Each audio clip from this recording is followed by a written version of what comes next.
Hello everybody, welcome to this Protection Insight podcast. Joining me today is Paul Craven, who is a protection specialist over at Vitality. Welcome to the podcast, Paul. Thank you, Vince. Thank you very much. And in this podcast today, Paul, we're going to take a look at how to write a Vitality life protection policy into a Vitality discretionary trust deed. Now, to get us started, Paul, we'll need to find the trust deed. So can you guide me from the advisor side? Where do we need to go? Yeah, so from the main page, you want to click on Resources and Literature. Okay. Then on Life Literature, it will default, it's already in Personal Protection, just scroll down the page, and second from the bottom there, alphabetical, is Trusts. Okay, so we can see a subheading now of all these individual documents. What do we really need to look out for, Paul, as far as personal protection is concerned? I was going to say, for personal protection, the one I would go to first, if you've got any uncertainty, is look for the trust's decision tree. Okay, and this is a PDF flowchart, isn't it, Paul? Yeah, it's kind of one you probably just use once or twice, just until you're more confident with selecting the correct form. And it's just a couple of simple questions. Just asking, is the client looking to make an IHT effective gift, which is one of the reasons why people want to choose a trust. Are they certain as to who they want to benefit? Because if they're not certain, because things may change in the future, so the birth of grandchildren or the birth of their own children, if they're not absolutely certain who, then it will tell you there, when you're not certain, use a discretionary trust. On the other hand, if they're very certain, which I know exactly who I want to benefit from this, it could be a spouse, do they want to give the trustees some flexibility of the timing of payments? And this could be for many different reasons. So again, maybe if it was the adult children benefiting from the proceeds, if they were going through a divorce, the timing of the payment being delayed may be really prudent. So if you want that kind of flexibility, again, it would tell you use a discretionary trust. So most of the time, personal protection policies, where there's any potential changes, use a discretionary trust. So I think, Paul, in terms of the three questions that you asked then, the answers were yes, yes, yes, and that does link us to the discretionary trust. So looking at the literature library, Paul, that's in alphabetical order, and we can see here there is a form called a discretionary trust deed. So if we open that one up, and here we go. So what we need to do in this podcast today, Paul, is write this protection policy into this Vitality discretionary trust. We can clearly see that this has got the Vitality badge on it. Is there anything in particular you want to pick out on the first page there, Paul? I think it's good to realise that just the front page of each of the trust documents is just a mini summary of what the trust is able to do. So even in the first paragraph, it mentioned things like serious illness cover and income protection benefits. Those are benefits which would be retained by the life assured, and it's benefits like the life cover paid on death, which would actually be going into the trust. And it's just a mini summary, which again just gives a bit more confidence that you've picked the correct trust document. The first piece that needs to be completed really is on page 2, where it's just a signature from the client just to agree to the trust provisions. And can you just explain what those key trust provisions actually are, Paul?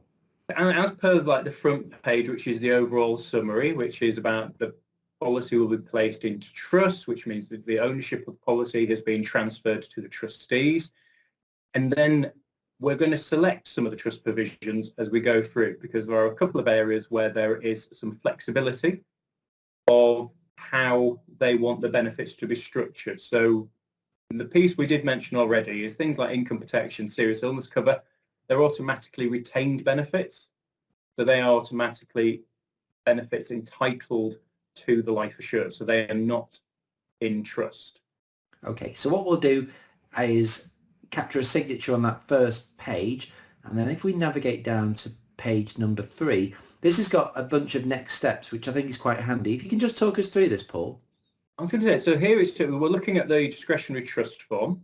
And again, if you kind of look in the first box, it says this must be dated on or after the date of the plan application. So most businesses transacted online. So you wouldn't date a trust prior to submitting the case online, because you can't have a trust in creation until there's actually something to go into the trust. So you can date it the date you've submitted a case or any date afterwards.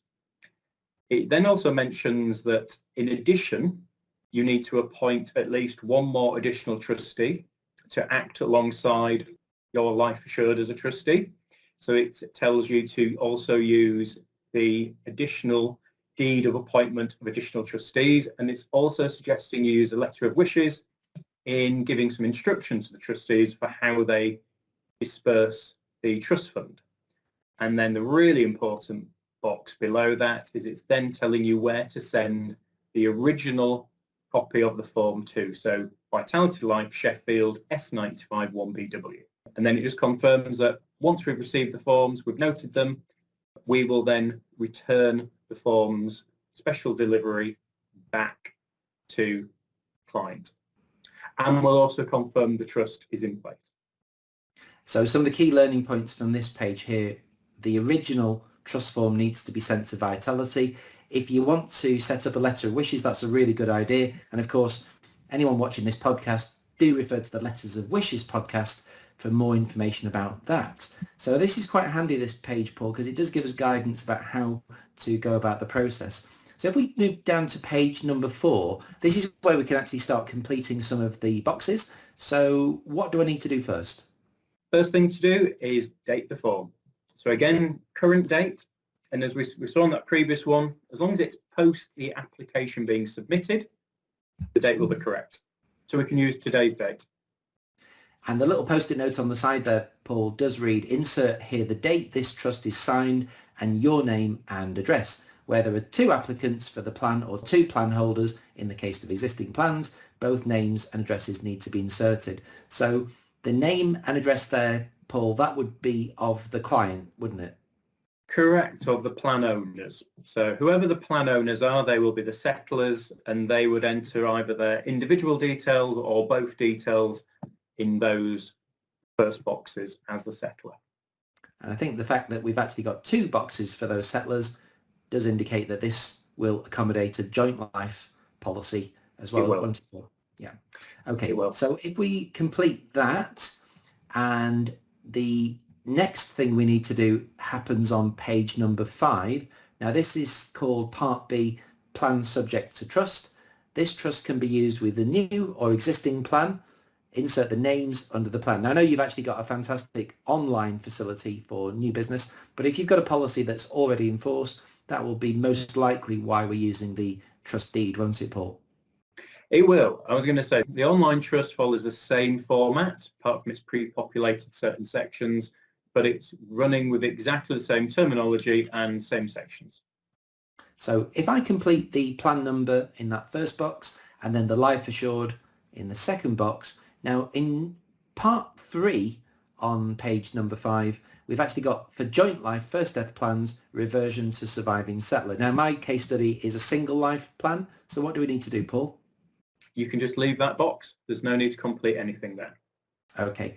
Now something that's come up quite often during our trust campaign is the conversation about terminal illness. Now there's a section here which is number 4 talking about the entitlement to benefits on diagnosis of terminal illness. Could you just explain how we might go about completing this bit, Paul? So this is where a choice needs to be made, where the client needs to think about, in the event of them being diagnosed with less than 12 months to live, do they want to have access to those funds themselves, or do they still want the benefits from their policy to be IHT effective? So if they were to want to have access to that money themselves and bring the money into their estate, they would initial retained fund. But if on the other hand, they want the benefit to always go into the trust for the benefit of their beneficiaries, they were just initial gifted funds. So confirming here that the benefit of terminal illness is gifted into the trust. And this decision to retain or to gift the terminal illness benefit, that can't be changed, can it, Paul? Correct. So this is irrevocable. So once they have selected, it needs to stay as they have set out at outset. If for some reason this section was left blank, the provisions within this trust automatically mean that we will gift to the trust. Okay, because terminal illness benefit is a life assurance benefit. Okay, so I think what we'll do there is we'll actually look to gift the terminal illness benefit. So we'll get the initial in that box there.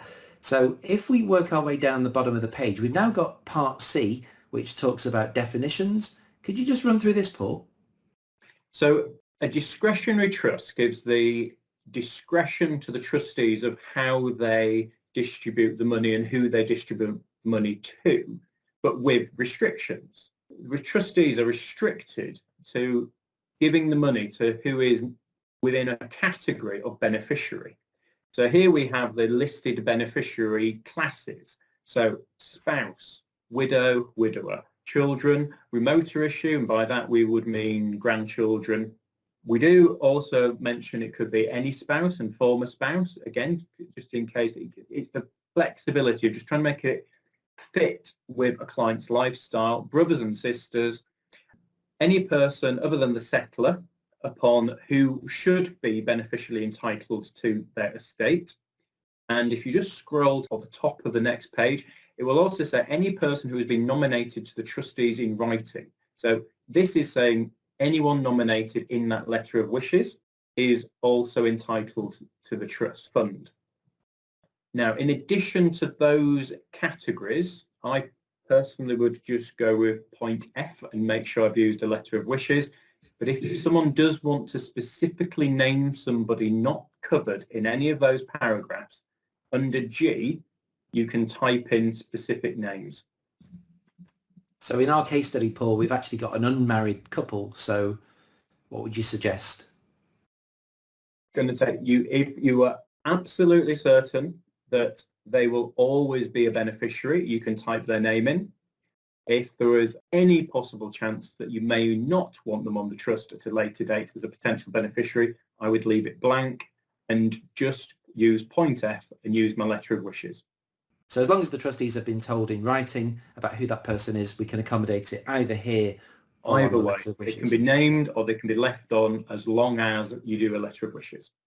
Fantastic. Makes sense. Okay, so if we move our way down to the next bit. Now, this is often an area which confuses advisors. It's the subject of default beneficiaries. Now, in my opinion, I think Vitality have got the clearest explanation of exactly what this bit is on trust forms. Can you just talk us through exactly what happens with default beneficiaries, Paul? I was going to say, so the key thing with default beneficiaries is to just check what sits in the margin. So in the margin, we have a nice handy box which should say this is referring to the end of a trust period. And legally, a trust period is 125 years. So this is asking, at the end of 125 years from the creation of this trust, how should the fund, if there is still a fund in here, how should it be distributed? So thinking about what would really happen in the event of a claim, money would get paid out to the trustees, and the trustees would pay the money out quite quickly to the people that need to have the proceeds. The default beneficiaries is connected to the end of a 125-year period. No one alive today will be really sat in here. So it would always go to the kind of the next of kin for the people you have listed as default beneficiaries. I would leave this blank, and if you then read the beginning of the next paragraph, it says, if none are named in the boxes, then the child or children of the settlers alive at the end of the trust period will benefit in equal shares. So it's already built in with the wording that the money would go to the children of the settlers. So personally, I would leave this blank because if you name anybody here, again, trusts are irrevocable. If at a later date you want to remove somebody, you cannot remove them. So don't add them. There's no admin issues at a later date, and children will automatically be the beneficiaries. So like you just said there, Paul, we've actually gone through those classifications of different beneficiaries. So it is a bit strange if you think about it. Why would you then write the names down of beneficiaries if the trust itself gives the trustees discretion about who they award the money to? And of course, if you look at the post-it note on the left-hand side, it does clearly say there that this is all about what happens at the end of 125 years. So again, makes that letter of wishes really important, and we can change that from time to time, can't we? I was going to say that can be updated in the same way people would update a will, and there's been birth of more children, grandchildren.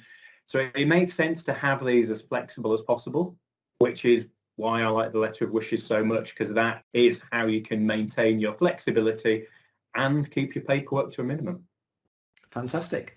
So in terms of the rest of the form, we're nearly at the end anyway, but I noticed, Paul, if we scroll down, there are only signature boxes. So the bit that we might have missed if we blinked was the trustees. So why didn't we complete any trustee information? So it was felt when these forms were created that one of the delays of people placing policies in trust was the number of signatures required when you're capturing the signatures not only of the settlers or the plan owners, but also the signatures and witnesses for the trustees. And key thing, a trust can be separate to appointing additional trustees. So for speed, you could be with a client, complete this form, and whilst you're in front of the client, they can sign the trust themselves as the settler. You as the advisor can be the independent witness. That then means that this trust document is fully completed, can then be posted to Vitality, and we can confirm the plan is in trust and the tax wrapper, the speed of payment, all the benefits of trusts is in place. Fantastic. It really is a USP with Vitality because of the fact that we can complete the process as it stands today. So I've got the name of the settler, the signature of the settler, like you just said. The advisor can be a witness because, of course, you're independent from this whole project. So that's the trust form done. We know where to sign it. If we go back up to the top of the form, we know where to send the trust form. So shall we take a quick look at the deed of appointment of the additional trustees, Paul? Certainly. Okay, so looking back on the advisor site for Vitality in the literature library, there is in here the deed of appointment of additional trustees. So all we need to do is click on that and then download it. So on my case study, I've actually got 3 trustees, Paul. So this document is 8 pages long. Obviously, it's got the Vitality badge at the top. This is the deed of appointment of first additional trustees. Can you just explain in basic terms, how would we use this form, Paul? So this is now just because we have got our 3 additional trustees. We now want this to be completed and signed to make the 3 additional people co-trustees. And I always think of trustees because you describe it as a trust fund. And so if you have a trust fund, once the money has been paid out from the insurance, the trust fund is full. We then need people alive who are then able to distribute the proceeds. So this is what we're really doing. We've created a nice wrapper. We've removed it from the estate, but now we need to make sure we've got people to administer this and act like a banker and pay the money out to the intended. And that's all we're doing with this form. So the trust is in place, and this is a supplemental form attaching to the trust. And if we look at page 2, Paul, we can see the same process that we saw on the discretionary trust deed, which is the instructions about what to do with the form. Yeah, so the relevant part is to complete it. So again, this will be the settler needs to complete parts of this form, and the additional trustees and their witnesses will need to complete this form because they're everyone party to the deed. Tells you the address, same address, but could all be completed at the same time if everyone was local. And again, we just confirm we will return the original documents back to yourself. Okay, so if we move down to page number 3, this is where we start filling it in. So it says here, first of all, insert the date this deed is signed here. So what is that, Paul? So again, this is a current date, so you don't have to worry about this date connecting to anything else. This is whenever you start to complete this form, can be dated. So again, you can use a current date. Okay, and in the next box it says insert the name and address of the settler. So we know who the settler is, that's the life assured, that's the client.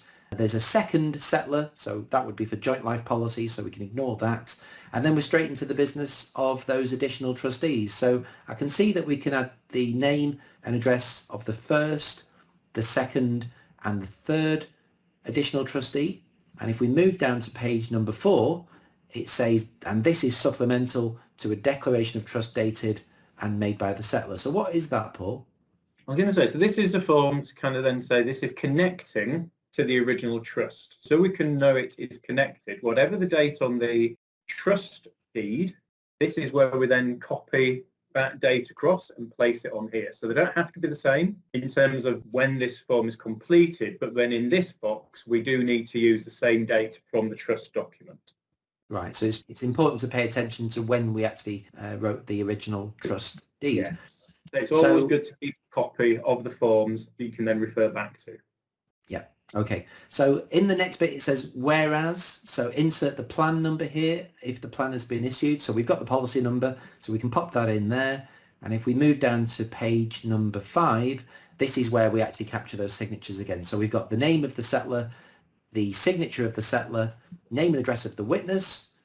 So we did that before. And if we move down to page number 6, this is the bit we didn't see earlier, which is the name of each of those trustees, a witness signature for those trustees, and signatures of those trustees. So if we look at page number 7, now this is specific to Scotland, isn't it, Paul? So Scottish law is slightly different from the rest of the UK. So to accommodate different jurisdictions, the key difference here is that Scottish law requests that the location is included for the people that are party to the form. So you can just put in there, it could be an address, or it could just say Edinburgh or Glasgow. So you just need to confirm their location.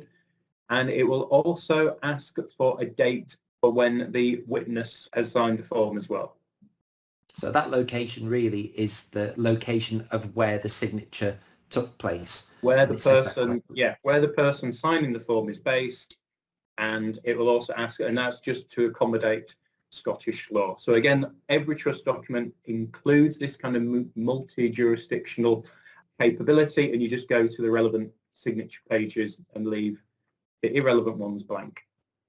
So page number 7 is all about signatures and witnesses, and we've also got a spillover onto page number 8 as well for all those additional trustees, and that is the end of the form. So I guess once again, Paul, if we go right back up to the top and have a look at our next steps, you can see there where to post the original of the deed to Vitality Life. It actually says we suggest that you return the original deed by special delivery because it's a legal document and it's quite important. So that's the job done.